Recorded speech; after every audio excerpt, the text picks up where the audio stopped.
വർക്കലയിൽ വാഹനാപകടം 19കാരൻ മരണപ്പെട്ടു.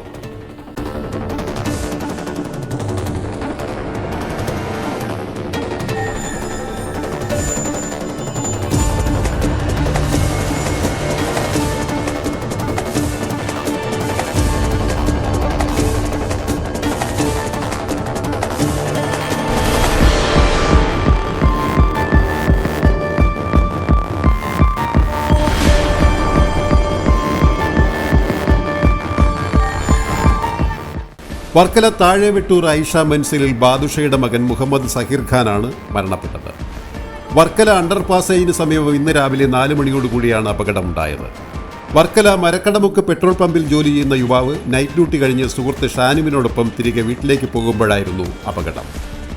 എതിർദിശയിൽ നിന്ന് വന്ന ഓട്ടോറിക്ഷയുമായി സ്കൂട്ടർ കൂട്ടിയിടിക്കുകയായിരുന്നു. അപകടത്തിൽ ഓട്ടോറിക്ഷ ഡ്രൈവർ നൌഷാദിനും പരിക്കുണ്ട്. പരിക്കേറ്റവരെ തിരുവനന്തപുരം മെഡിക്കൽ കോളേജ് ആശുപത്രിയിൽ പ്രവേശിപ്പിച്ചു. അപകട സമയത്ത് സ്കൂട്ടി ഓടിച്ചിരുന്നത് ആരാണ് എന്നുള്ള കാര്യത്തിൽ പോലീസിനും വ്യക്തതയില്ല. നിരീക്ഷണ ക്യാമറകൾ പരിശോധിച്ചാൽ മാത്രമേ ഇക്കാര്യത്തിൽ വ്യക്തത വരികയുള്ളൂ എന്ന് വർക്കല പോലീസ് അറിയിച്ചു.